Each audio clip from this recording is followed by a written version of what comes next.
listening to the Fitness Matters podcast with Paula B, and this is episode number 49, Practicing New Thoughts. Well, hello, my dear friends. How are you today? You guys, I am so excited to be here with another episode of the Fitness Matters podcast, where every week we talk about the fitness matters that matter to you, because this one matters. Yes, I'm singing already. You know it's going to be a good episode if I'm singing in like the first 30 seconds, you guys. Okay, let me tell you. You remember last week when we talked about dealing with cravings, how I said, okay, I had this question and it totally bumped everything else from the roster. I had another episode that was already recorded and ready to go. Yeah, I've bumped it again. Today it's kind of an unintentional companion piece, but it's really interesting because after I had last week's question and was really mulling that over, I actually had another situation going on in the Get Your Goal group that I've been thinking about even longer than the dealing with craving situation. And I didn't have an especially good way of explaining what it is I was thinking about. And yet weirdly, having done last week's episode, which I'm going to continue to reference, and just in case you didn't listen to it, it's episode number 48, Dealing with Cravings. It's not like one of those things where if you don't listen to that, you won't understand this, because I am actually going to kind of give you some background. It laid the foundation in a way that it helped me create this kind of new thought for myself. And it was amazing to me that these things were actually honestly dissimilar in a lot of ways. This episode has nothing to do with cravings at all, but it has everything to do with practicing a new thought that maybe doesn't feel believable just yet. And that is related to cravings, but it's also related to any thought you have about anything that you'd like to change, but you're really struggling with coming up with something new and different. Now, here's why this is related. Last week when we talked about dealing with cravings, I explained that cravings are actually just a feeling that are brought on by a thought. Like, I know that's kind of mind-blowing. Again, if you want to hear more about that, if you are struggling with cravings, I strongly suggest that you listen to the whole episode. But here's the thing about why cravings really specifically feel so much stronger than other thoughts that we have. They feel so much more difficult. They feel like true beliefs. They feel true. They have such a hold on us sometimes. And the reason is because they have so much emotion behind them. That urge behind it is truly related to survival in so many ways, because we do have to eat to survive. The urge to eat is very strong within us. And so then when we have a thought about a particular kind of eating, the emotion behind it, the urge, the feeling of desire to eat can feel very strong. Those two things put together can make a belief that you have. And here's the thing that I talked about last week, and this is the crux of what we're talking about today. This is the thought model that really made today's episode so much clearer to me. When you have a belief, it is exactly like a tooth. And we talked about how getting under this old thought that you have is like pulling a tooth. You just kind of pull up and wiggle. You pull up and wiggle. You pull up and wiggle. And I was thinking a lot about that tooth analogy, about how the top of your tooth, above the gum line, the part that you can see, the part that you think of as your tooth, that's like a thought that you have. It's very practical.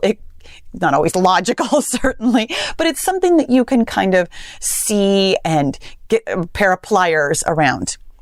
But the root underneath goes much, much deeper down into the gum, and sometimes even starts to fuse with your jawbones in the case of like wisdom teeth and weird stuff like that.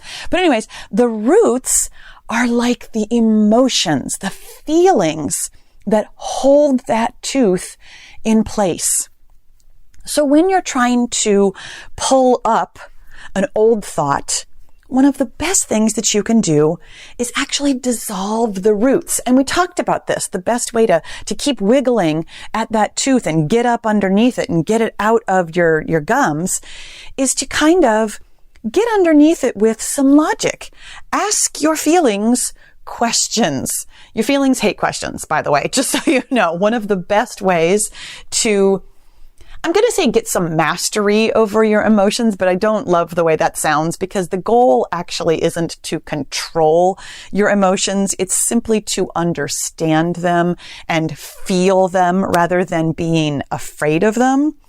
But I guess that's what I mean by mastery, is to stop fearing your emotions. The best way to get some mastery over your emotions is to take a look at them, like put them under a microscope, ask them questions, feel how they feel, and pay attention with your logical brain to what's going on with your less than logical brain, your feeling brain.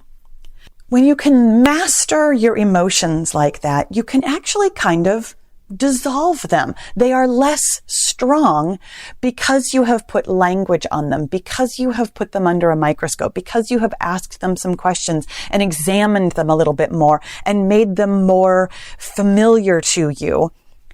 That is one of the best ways to dissolve the root of a belief. And today, we're going to continue with this tooth analogy, because this is the real problem with practicing new thoughts. They don't have roots yet. I'm going to go on just like a teeny tiny bit of, not even really a rant. I'm just going to tell you my opinion that tends to get heated because my opinions are. This is my opinion about affirmations. When I first came to this work, this self-development mindset kind of work, I used to listen to affirmations all the time.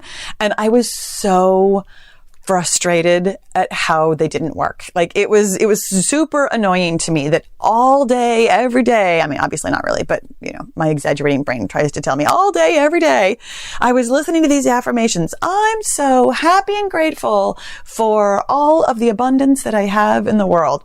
Stuff like that. And that is unfortunately what a lot of affirmations sound like. And this is the other half of my problem with affirmations, is that they are so corny that they are unbelievable. But that was the crux of it. They were unbelievable. And here's the thing that I've noticed with my own experience with affirmations. When I was trying to think this new thought, I would, the new affirmation of, I'm so happy and grateful for all the abundance I have in my life. And there was a part of my brain, every time I would hear that sentence, that was like, this is absolute BS. It was like, this is absolutely untrue. I'm not happy. I'm not grateful. I have no abundance. And what I was doing was actually confirming the exact opposite of the affirmation, because my brain was actually spending a lot of time like arguing with the affirmation. I was doing the exact opposite of what the affirmations were promising me. And this can be really difficult. Here was the thing. Let's go to this tooth analogy. I had a lot of emotion around my belief that I didn't have any abundance, that I was neither happy nor grateful. I had a lot of angst and fear and worry about money specifically. I know that I've mentioned this to you before, but just in case this is your first podcast, I came to self-development work looking to fix my money mindset. I had a lot of scarcity. I had a lot of fear. I had a lot of self-doubt, a lot of all kinds of very negative and unhelpful thoughts and feelings regarding money. And they were very strong, they were very deep, and they were very emotional. I had embarrassment about money. I had shame about money. I had disappointment about money. I don't think I had any anger necessarily, but I had some strong emotions about money that kept those thoughts very deeply rooted in my gums. So the step one about practicing new thoughts is simply to dissolve the root of the old thought. But here's the thing about installing a new thought. Think about it as though you are getting not dentures, but can't think of the name of the kind of fake tooth that they install by literally installing like this deep root. It'll come to me some other time. You probably know, and I know you know the procedure that I'm talking about, so I'm going to continue on with it. When you are putting in a new fake tooth, you don't just place a tooth on top of the gums. You have to actually create some kind of root. Now, my mom actually has a fake tooth. She fell a couple of years ago now and knocked out one of her front teeth. And so she got what they call a flipper, if you've ever watched. Is it like pageant moms or dance moms or toddlers and tiaras? One of those shows where they talk about flippers all the time, the little fake teeth that you put in. It's a retainer that has like 1 or 2 or 3 fake teeth. My husband actually has one too. He's got a permanent bridge now. But my husband weirdly was born without a couple of teeth. And so he has again, now he's got a bridge. So that is probably what I'm talking about installing. No, but anyway, you know what? I'm going to stop talking about tooth procedures that I don't understand because I know you know what I'm saying about needing roots underneath it. And here's how you grow roots with your new thought. You create feelings. You create the strongest positive emotion that you can with the new thought. This is the glue that is going to hold the new thought in place while it is growing its own roots and becoming a belief. If you don't have at least a mild to moderate feeling behind your new thought, it simply can't do anything. It's just a thought blowing around in the wind. It's not going to be able to chew on meat. That's for sure. It's going to sit in your mouth and then you're going to accidentally swallow it and you'll never think it again. Simply practicing a new thought over and over without attaching emotions to it isn't very effective. I'm going to tell you a story, you guys, and here's why this tooth analogy is so appropriate for today. I've been practicing a new thought and I'm super embarrassed to tell you about it, but I'm going to anyway because it's so related that I'm really excited to be able to tell you about it. And this is actually what happened. This was the bridge that sparked my ability to come up with this thought model for you. When I was talking last week about pulling teeth, I had this visual of pulling out my invisible retainer aligners. I'm straightening my teeth right now. I've talked about this, I think maybe one time in the live Q&A that I do over in the Killer Beehive, my private Facebook group each week. And I was talking about how I was straightening my teeth and how they're not the name brand. I'm going through Smile Direct Club. And so it's not the one that's really easy to say. They are invisible aligners. And I don't know why I'm being so careful about that because it's not like this podcast is sponsored. Although if you know anybody from Smile Direct Club, I would love to be sponsored because I'm so happy with my new smile. But so here's the thing. If you've ever done the clear aligners, oh my gosh, they are so tight on your teeth. I know I'm supposed to wear them 22 hours a day. But I can't talk with them still. I've been doing this for 3 months now. I can still barely talk with them. There's no way I would be recording a podcast or filming my videos with them in because they're very tight on my teeth. And every time I pull them out, I have this deep fear that I'm going to pull out one of my teeth. Like it totally freaks me out. And so I was thinking about how the aligners are super tight and how, I wiggle them to get them out and how I fear pulling out an old tooth. But the thing about my new smile is that I love it. I had no idea how crooked my teeth actually were. Like I knew they were crooked and I knew that I had like some self-consciousness about my teeth. The reason I ended up deciding to straighten my teeth is because it was actually a really practical reason. I have had a difficult time taking stills for my thumbnails basically since forever. Like, I've been trying to find a place in my house that has the right kind of lighting and the most plain background so that I can do a cutout, because I'm not good at Photoshop. I actually don't use Photoshop. I use a service called Canva. It's an online like photo manipulation thing. It's very limited, but it can cut out backgrounds.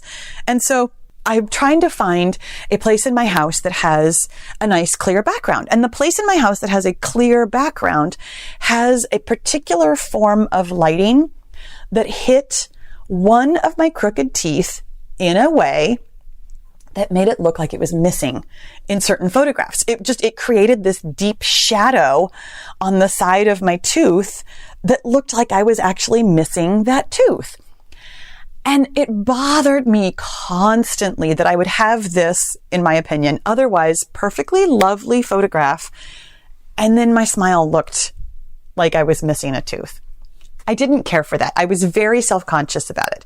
And here's the thing. I've never necessarily thought of myself as like ugly, but I've also never really thought of myself as pretty either. Growing up, my sister was the pretty sister. I mean, that was the thing. She was the pretty one. I was the smart one, which is kind of ironic because I wasn't really all that smart. I was book smart. Like, my sister could not spell to save her life. She was very, very logical. She was very smart and savvy about things, but she wasn't necessarily like book smart. So when we were in school, I got better grades. I was better at school. So she was the pretty sister. I was the smart sister. So I never really thought about my looks very much.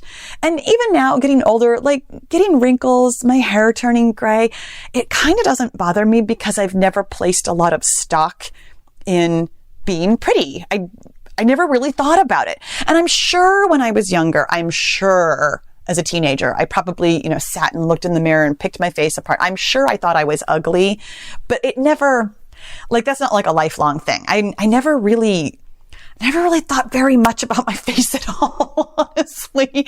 But because I do photograph myself and video myself for a living and then manipulate those images so that I can look as good as I can, to try to be attractive and show you that, hey, exercising makes you feel good, kind of a thing.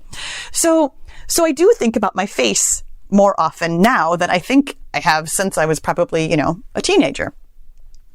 And I've noticed that as my teeth are straightening, that I'm really enjoying how straight they are and how pretty my smile is. And I had this thought a couple of weeks ago now, probably even 2 months ago now, where I was pulling out my aligners and I was kind of checking on my teeth. And the only way to check on your teeth, to see how straight they are, is to kind of smile at yourself. And I had this thought that totally popped into my head without trying to make it appear, was I have a really pretty smile now. And I was so excited about that. And it was like, I've never really thought that about myself, except maybe, I had braces when I was a teenager, like most of us did. So probably when I first had straight teeth, 30 plus years ago, I probably thought it back then, but I haven't really thought that since my teeth have been starting to get crooked, basically ever since, because I did not wear my retainer. So I had that thought about, oh my gosh, my smile is so pretty. And it was so odd that it really kind of stuck out to me. Like, I heard that thought very clearly in my mind and I was like, wow, that was weird. And so I thought about practicing it. Like, it was a nice thought. It made me feel really happy, really good about myself. And it was like, well, I wonder if I could practice that. And so every time I take out my aligners or put them in, I kind of smile at myself and I think, I have a really pretty smile. And I had done that a couple of times, and it was a very easy thought because it made me very happy. I was smiling while I was thinking it. And after I thought it a couple of times, I decided to try an experiment. I decided to see if I could think to myself, I am so pretty. and this is what I'm embarrassed to tell you because that sounds like a ridiculous thing to say, right? Like how vain is that, right? And at the time I had lots of evidence. I'm not pretty. Come on. I'm not the pretty sister. My face is just my face. It's got wrinkles. I don't really have much of a chin. It's a weird thought. But I've been practicing it because it feels really lovely to tell myself I'm pretty. It wasn't believable at first, so I had to, you see where I'm going with this, I had to dig up some old thoughts. I had to figure out what is it exactly that I have thought about myself and where are the emotions attached to those thoughts. It turns out, honestly, like I said, I never really thought about my face all that much. So there wasn't a ton of negative emotion. I've had people call me ugly, but I really honestly don't think I'm ugly. There was no deep pain from being called ugly because I don't think I'm ugly. But I also didn't really think I was pretty. So I was a very neutral kind of feeling. I didn't have anything especially strong. I dug up some thoughts about what it would take to be pretty. I dug up some feelings and some thoughts about what does it take to call yourself pretty? What would that mean? What does that say about me? Did some journaling about it. Nothing too deep or unpleasant came up. So dissolving the roots of the old thought about I can't be pretty wasn't especially hard. And now, every day, every time I come into my bathroom to do anything, to take a shower, to go to the bathroom, to brush my teeth, to take in or put out my aligners, anything. So I'm going to say at least a dozen times a day when I walk in. In fact, even when I walk in to get something in or out of the closet. So when I'm putting on shoes, when I'm taking off my shoes. So probably more than a dozen. I'm going to say maybe 20-ish times a day. I look in the mirror, I smile at myself, and I say out loud or think, depending on who's around, I am so pretty. And the thing is, smiling at myself is what is creating that feeling, those deep roots that are helping this thought stick. Smiling at yourself is really amazing. Have you ever done this? I mean, this is the simplest trick in the world. Smile at yourself in the mirror. You'll feel happy. Maybe not woohoo, I'm so excited, the world is the best place to be, la la la, kind of happy, but hey, somebody's smiling at me. That's so cool. I mean, again, I know this sounds ridiculous, but we are hardwired for this. One of the first things that babies learn how to do is smile. Smiling is so central to who we are as human beings.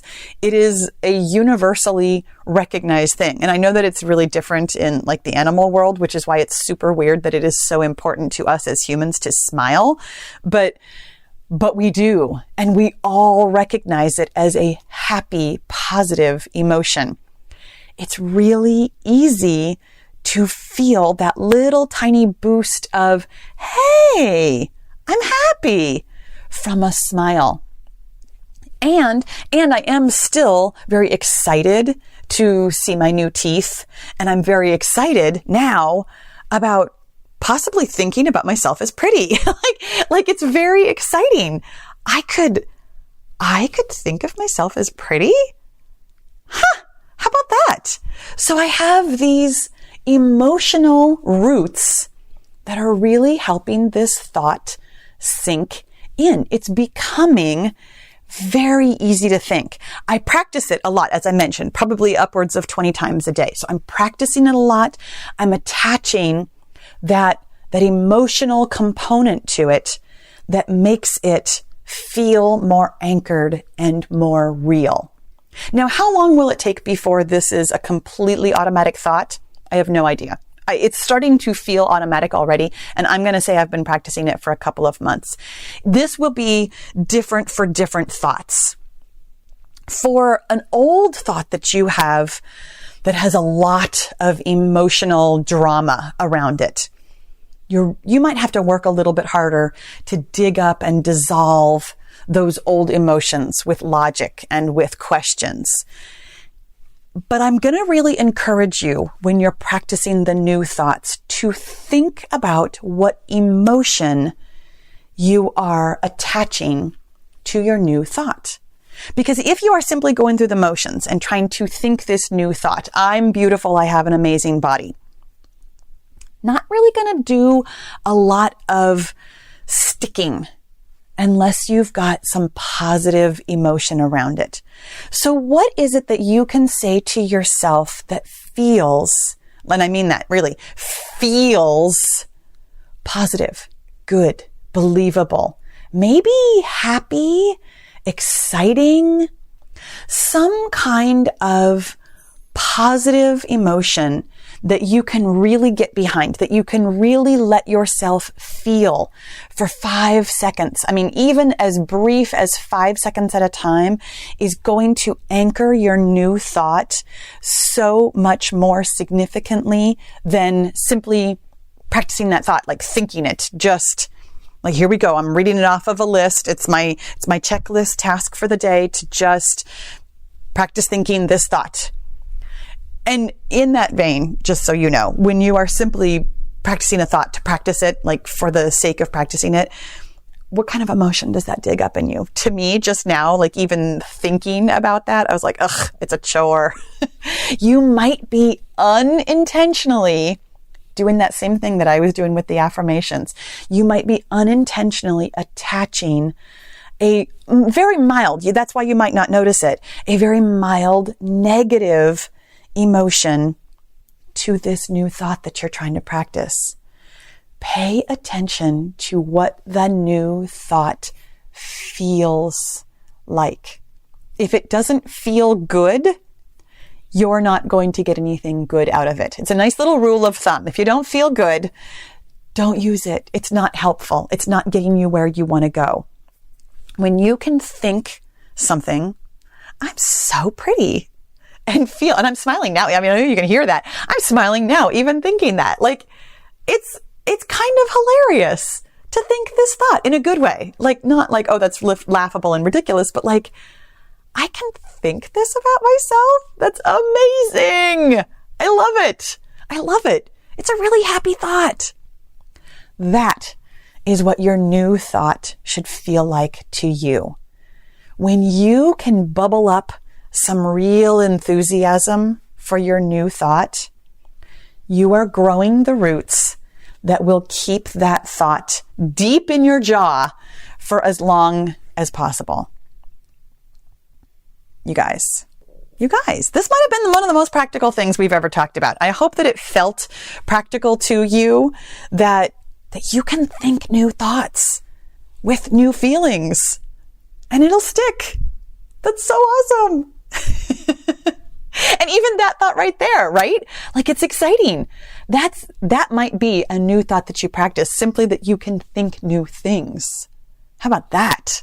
You guys, I want to know, what new things are you going to think? I totally want to hear what new thought you can attach to a nice, strong, positive emotion to get you where you want to go. Tell me about it. Thank you so much for listening. I'll talk to you again soon.